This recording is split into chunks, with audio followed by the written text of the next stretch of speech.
Pensando em alugar um carro na Flórida? Nesse vídeo eu vou tentar responder a todas as dúvidas e contar como foi a minha experiência para te ajudar a tomar a melhor decisão. O meu roteiro foi chegando por Orlando, depois eu fui para Miami e o meu voo de volta para o Brasil era partindo de Fort Lauderdale. Então eu aluguei o carro no aeroporto de Orlando e devolvi no aeroporto de Fort Lauderdale. A maior parte das informações contidas nesse vídeo são válidas para essas três cidades, mas quando tiver alguma particularidade de uma ou de outra, eu falo especificamente sobre. Combinado? Bora começar. Eu sou a Jéssica e esse é o Arruma Essa Mala.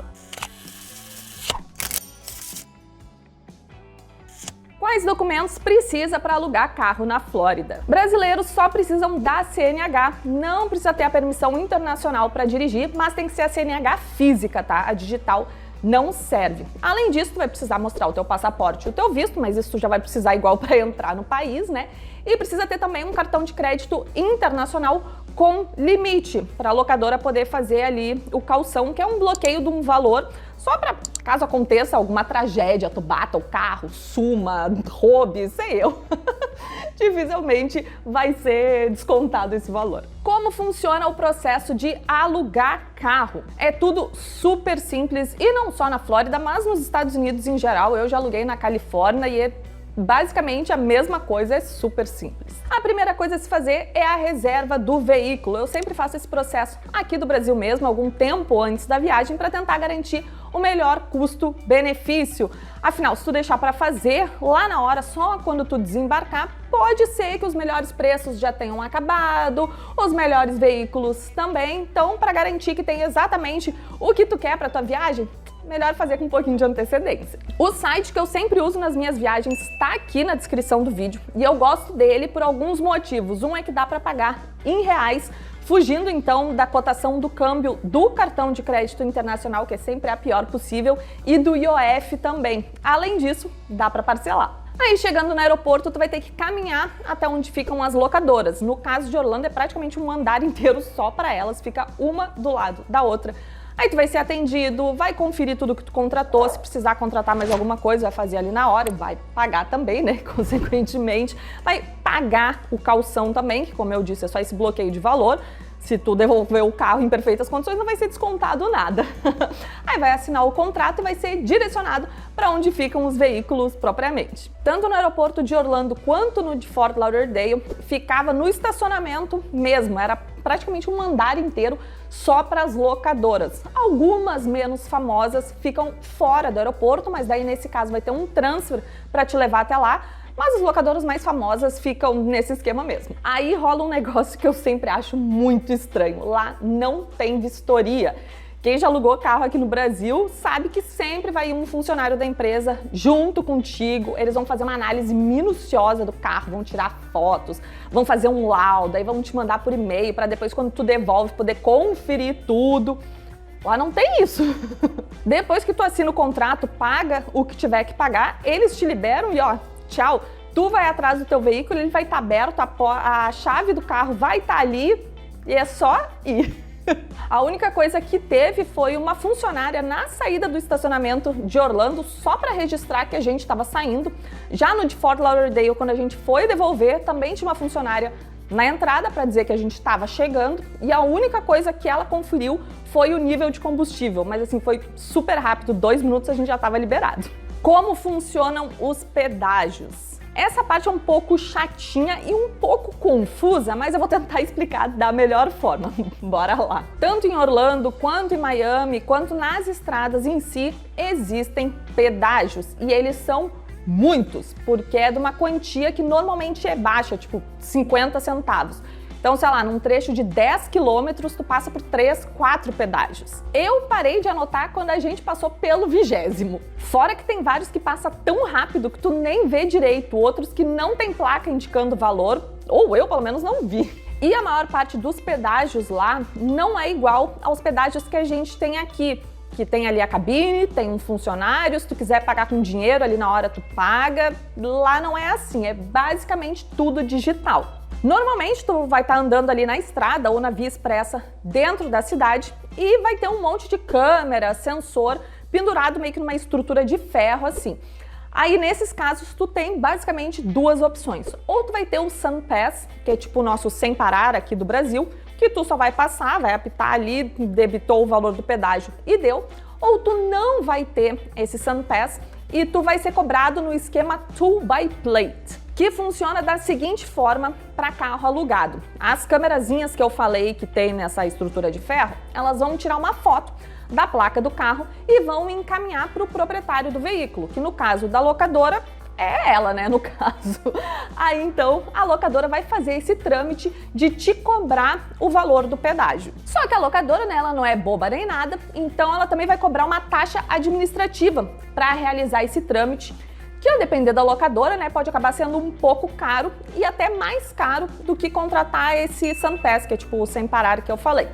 Então, se tu por acaso quiser transitar nesse esquema Toll by Plate, eu recomendo perguntar para a locadora que tu for alugar o teu veículo quanto que custa aí essas taxas e tal, para não ser pego de surpresa no final da viagem. Em alguns poucos pedágios também existe a possibilidade de pagar em dinheiro, mas não tem funcionário, tá?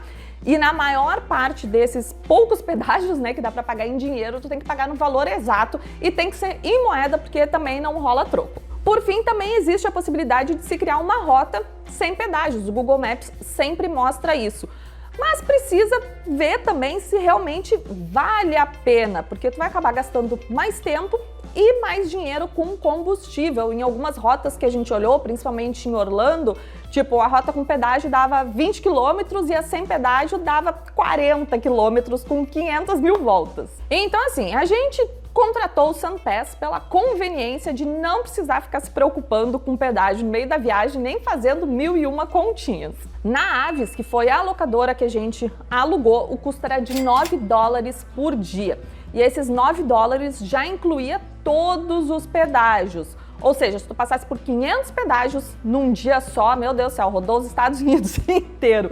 O valor máximo que tu ia pagar era esses $9. Não é $9 para ativar o SunPass e mais todos os pedágios que tu passa, que tu tem que pagar, sabe? Não, era esses $9 tudo. Outras locadoras podem ter um esquema diferente. Eu sei que algumas meio que tem esse SunPass já incluso na diária, e coloco entre aspas, né? Porque obviamente não é de graça, as locadoras elas não são boazinhas, tu já tá pagando pelo SunPass num valor de diária um pouco mais cara. Aí tu paga uma taxa num valor bem mais baixo do que esses $9 que a gente acabou pagando para ativar o SunPass só nos dias em que tu for usar. E daí tu também paga todos os pedágios que tu passar. Muito provavelmente esse valor vai ser descontado do calção que ficou bloqueado no teu cartão, mas assim, eu realmente não sei como que funciona para todas as locadoras. Esses $9 que a gente pagou é caro? Sim, também acho bem caro. Esses $9 é mais caro do que se a gente tivesse pagado todos os pedágios individualmente? Sim, mais caro também. Mas ter o SunPass tem algumas vantagens. Um deles, como eu já disse, é a conveniência de tu não precisar ficar se preocupando com pedágio durante a tua viagem. Muitos desses pedágios acontecem tipo na saída da estrada ou na saída da via expressa. E daí vários que a gente passou, por exemplo, tinha a placa lá dizendo que só aceitava o SunPass. E daí o que acontece se tu não tem o SunPass no teu carro e tu sai numa dessas vias e, né, consequentemente passa no pedágio? Toma ali uma bela de uma multa! Ou então, em outros casos que a gente viu também, que a gente passou, tipo, tinha duas faixas, e daí uma tinha uma placa dizendo que aquela faixa era só para SunPass, e na outra tinha a possibilidade de ter o Toll by Plate. E o que acontece se tu entra errado, entra na faixa do SunPass sem ter o SunPass? Multa! Outra coisa, todos os pedágios tinham um preço diferente. Se tu pagasse com o SunPass, o valor era mais baixo do que no Toll by Plate. Então, alguns valores que eu anotei aqui. Num dos pedágios era $1,25 no SunPass e $2,50 no Toll by Plate. Em outros era 33 centavos contra 66 centavos. Outros 66 centavos versus 1,32 e por aí vai. Então assim, minha recomendação e modesta opinião, viagem não é pra gente ficar se estressando com essas coisas. Contrata o SunPass e dedica a tua energia para algo muito mais legal. E só complementando com uma outra opção que eu não cheguei a utilizar, então não posso dar muito mais detalhes, que é o Visitor Tool Pass. Tu consegue pegar ele sem custo no aeroporto de Orlando, faz um cadastro e coloca lá o teu cartão de crédito para ir debitando os pedágios. Um dos motivos pelos quais eu não utilizei é que existe a obrigatoriedade de pegar e devolver o carro no aeroporto de Orlando e, como eu disse, eu devolvi no de Fort Lauderdale, então não tinha como, mas se for o teu caso, daí mais uma pesquisada que de repente pode ser útil. Antes da gente continuar, se tu tá gostando do vídeo até aqui, aproveita e se inscreve aqui no canal que tem conteúdo novo sobre viagem toda quinta-feira que nós arrumamos essa mala. GPS. Tanto o Waze quanto o Google Maps funcionam perfeitamente bem nos Estados Unidos. Basta tu ter internet no teu celular. Eu particularmente gosto mais do Waze quando eu tô dirigindo e uso mais o Google Maps quando eu tô caminhando. Mas claro, vai do teu gosto pessoal. Como eu disse, ambos funcionam perfeitamente bem. Não tem nenhuma necessidade de contratar o serviço de GPS que as locadoras de carro oferecem. A internet que eu sempre uso nas minhas viagens é da Olafly. Já tem um vídeo aqui no canal em que eu explico tudo por essa empresa. Vou deixar linkado aqui em cima. E o melhor é que a internet é ilimitada. Tu contrata pelos dias da tua viagem e usa à vontade. Não precisa ficar se preocupando com acabar a franquia de dados. Tem desconto de 5% em todos os planos de internet da Olafly usando o cupom ARRUMAESSAMALA. O link tá aqui na descrição. Como é abastecer o carro? Nos Estados Unidos é tu mesmo quem abastece o carro. Não tem frentista como aqui no Brasil. Então funciona mais ou menos da seguinte forma. Vai chegar lá no posto de combustível, vai parar o teu carro na bomba, vai ter uma lojinha de conveniência com um atendente. Primeiro tu vai até lá e vai informar para ele, e consequentemente pagar, o valor que tu acha que tu vai abastecer o carro e ele vai liberar a bomba para tu mesmo fazer esse trâmite. Então, exemplo, $40, que é um valor que aconteceu num dos dias com a gente. Se a gente tivesse pago esses $40, daí tu vai ali abastecer e fechou os $40, deu, tá tudo pronto, tá pago, é só seguir teu rumo depois. Caso o valor pare antes desses $40, no nosso caso parou em $29,20. Aí tem que voltar na lojinha de conveniência para pegar o teu troco com o atendente. Nesse caso a gente pegou $10,80. Aí o preço lá do combustível é por galão, não é por litro.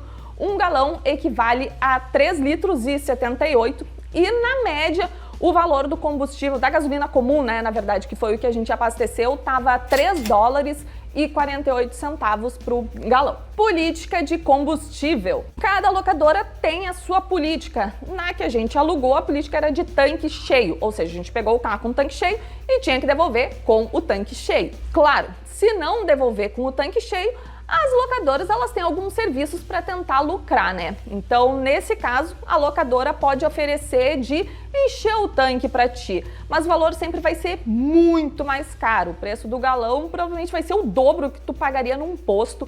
Então, assim, a menos que aconteça algum problema ou que tu tenha muito dinheiro disponível na tua conta bancária, não faça isso, abastece antes de devolver o carro. Estacionamentos em geral. Em Orlando, tu não paga para estacionar nos outlets, no Walmart, no Walgreens, enfim, esses locais para fazer compras, mas nos parques paga. Atualmente, 2024, o estacionamento da Disney e da Universal, por exemplo, tá o mesmo preço, que é de $30 por dia.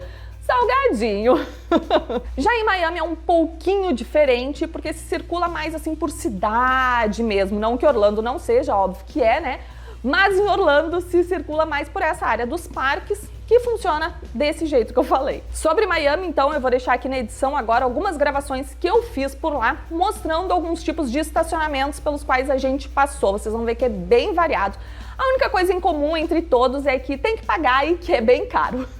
Para estacionar em Miami é tudo absolutamente caro e varia os preços. O mais caro de todos, óbvio, é estacionamento particular. Tem vaga na rua, mas tudo é tipo parquímetro que tu paga, aí varia de $2 a hora, $4 a hora, pode ser até mais caro do que isso, então tem que cuidar, mas é caro. Aí aqui em Miami Beach tem um aplicativo chamado Park Mobile e em Miami se chama Pay to Park. São aplicativos diferentes porque são cidades diferentes. Só que tem um problema, para nós estrangeiros que temos o nosso cadastro na nossa loja de aplicativos, no nosso celular lá, Brasil, a gente não consegue baixar, porque esse aplicativo ele só está disponível aqui nos Estados Unidos. Então a gente tem que recorrer ao bom e velho parquímetro. Só que aí tem um outro detalhe, não são todas as ruas e todas as vagas que tem disponível parquímetro. A maior parte é só pelo aplicativo, que a gente não consegue fazer. Aparentemente tem como tu mudar o teu cadastro, mudar o país e tudo mais. Só que eu vi alguns relatos na internet, gente que depois não conseguiu voltar pro Brasil e daí o cadastro, né, voltar para ser Brasil e daí teve problemas quando voltou para casa. Então a gente tá recorrendo ao bom e velho parquímetro. Outra coisa sobre valores de estacionamento. Hoje a gente estacionou no South Point Park. Só que sábado e domingo é um valor único para o dia inteiro, $20. Ai, muito caro, mas sim. A gente andou por muitas e muitas ruas aqui nos arredores e daí o preço da hora era $4. Como a gente vai passar o dia inteiro gravando, ia acabar saindo pelo número de horas que a gente precisaria estacionar o carro mais caro do que esses $20. Então a gente parou aqui e é isso, né? $20 com menos na carteira. Mas enfim, é importante para vocês saberem que se vocês forem só parar aqui por 1, 2 horas, não faz nenhum sentido pagar $20, não é mesmo? Agora, se for pro dia inteiro, comparando aí com os preços dos arredores, pode valer. Só um complemento sobre o estacionamento. Hoje a gente está em Vinewood e aqui a gente não viu parquímetro. A gente andou por várias ruas aqui na região principal, onde tem os principais murais e tal. Nada. Então, como é que a gente conseguiu estacionar? Tem algumas placas que tem um QR Code que te direciona pro site. Aí no site consegui fazer o cadastro. Ele é um pouquinho mais demorado do que se fosse o aplicativo, provavelmente, né? Mas deu tudo certo. Nesse daqui a gente passa o cartão, mas daí a gente aperta um botão e vai acrescendo, custa $2 por hora, mas a gente consegue botar a fração 50 em 50 centavos, como se fosse um parquímetro de moeda, sabe? Aí então a gente vai botar $2,50, vai dar 1 hora e alguma coisinha. Placas de rua. Ainda nesse tópico de estacionamento, importante frisar, né, que assim como no Brasil, lá também tem muita placa de rua que orienta sobre o que pode e o que não pode fazer. Então, para não tomar uma multa de graça, tem que prestar atenção. Por exemplo, a nossa placa de proibido estacionar lá é essa branca com vermelho escrita No Parking Anytime. Outras placas, por exemplo, vai estar dizendo que pode estacionar ali, mas só se tu for morador ou comerciante daquela área. E daí a pessoa que tiver esse benefício, né, com certeza vai ter algum documento para exibir no carro. Semelhante ao que a gente tem aqui, por exemplo, para quem hoje em dia vai estacionar em vaga de idoso, de cadeirante, enfim, precisa ter um documento para provar que tu pode utilizar aquela vaga. Via de regra, as placas são bem intuitivas, assim como as nossas aqui, então é só prestar atenção mesmo, ler com calma para não estacionar em local errado, ser guinchado e tomar uma multa. Como é dirigir em si?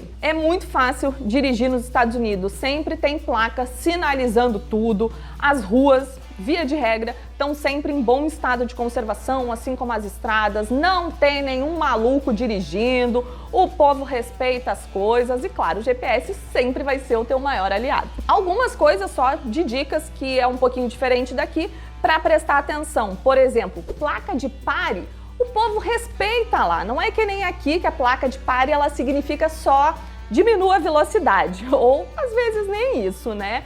Lá o povo para mesmo. E se tiver um policial à paisana ali e tu não parar, é bem possível que tu tome uma multa. É possível converter à direita mesmo se o sinal tiver vermelho. Nesses casos, tu vai parar ali o carro, vai dar aquela olhadinha, se não tiver nenhum carro passando, tu pode converter. A única exceção a essa regra é se tiver uma placa ali bem grande dizendo que não pode dobrar mesmo se o sinal estiver fechado. Caso contrário, pode ir. Outra coisa, dificilmente tem radar de velocidade, como aqui no Brasil, mas precisa respeitar os limites de velocidade. Se tu estiver muito rápido ou até mesmo se estiver dirigindo muito devagar e tiver policial ali na área e ele perceber, é multa na certa, não tem jeitinho. O mesmo vale para beber e dirigir, embora não tenha essas operações lei seca, que nem a gente tem aqui, e a tolerância seja de 0,08, que dizem que é umas 2 latinhas de cerveja,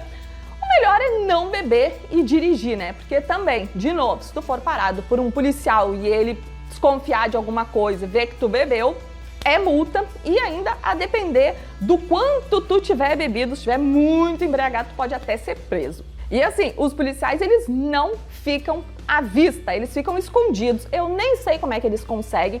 A gente nunca foi parado, ainda bem, mas a gente conhece quem já foi e todos relataram a mesma coisa, que os caras surgem do mais absoluto nada. Tu só escuta ali a sirene vindo atrás de ti e daí é isso, né? Para o carro, multa, enfim, que nem a gente vê em série, em filme. Por fim, precisa alugar carro? Vale a pena? Tirando algumas cidades como Nova York, os Estados Unidos em geral não é pensado no transporte público, ele é pensado no carro. Isso significa que não tem transporte público? Não, tem transporte público, mas significa que ele não é muito bom assim. É o caso dessas 3 cidades que eu tô relatando nesse vídeo. Em Miami até tu consegue te virar um pouquinho melhor se tu tiver hospedado, né, num local bem localizado, mas em Orlando é bem ruim. Os parques, por exemplo, são distantes entre si. Da Disney para Universal, por exemplo, são 20 quilômetros de distância. Os outlets também são distantes. O The Loop, por exemplo, que foi um dos que a gente foi, fica 20 quilômetros de distância igualmente entre esses dois. Então meio que forma um triângulo assim no mapa de distância. Então assim, a depender de como for o teu roteiro, das coisas que tu for visitar, se for ficar pegando Uber também para tudo, vai acabar ficando caro. Então, a depender, o carro ele pode compensar não só pela praticidade e conforto, mas também financeiramente. Então, tudo depende da tua viagem. Se, por exemplo, tu vai viajar só para Orlando, vai visitar só a Disney, de repente pode valer mais a pena se hospedar num dos hotéis da Disney e aproveitar ali as vantagens de transporte deles e tal. Mas se não for esse o caso, e principalmente se tu for transitar para locais mais distantes ou passar por outras cidades, o carro com certeza é a melhor alternativa. Aí uma dica extra sobre segurança antes da gente encerrar o vídeo. Muita gente viaja para os Estados Unidos e acha que lá não tem problema de segurança, mas tem, tá? Inclusive é bem comum ter caso de furto no estacionamento, principalmente dos outlets. A galera vai lá, faz altas compras, deixa as malas, deixa as compras tudo no porta-mala. Quando volta, tá arrombado, já era, não tem mais nada. E, inclusive, tem várias placas nos outlets orientando que as pessoas não façam isso, que não deixem nada de valor nos carros, e isso inclui as malas e as compras. Então, se for possível, o melhor é evitar. Mala, por exemplo, a maior parte dos hotéis permite que tu deixe as tuas malas sem custo algum antes do teu check-in e depois do teu check-out também. E as compras, o máximo que tu puder carregar, melhor, né? O mais provável é que não aconteça nada, mas se acontecer, vai ser uma bela de uma merda e com certeza vai prejudicar a tua viagem. Então é isso, gente. Vídeo longo, mas cheio de conteúdo, né? Eu espero que vocês tenham gostado das dicas. Não esquece de se inscrever aqui embaixo e de acompanhar os outros vídeos que vão aparecer aqui do lado. A gente se encontra toda quinta-feira aqui no Arruma Essa Mala. Um beijo. Tchau!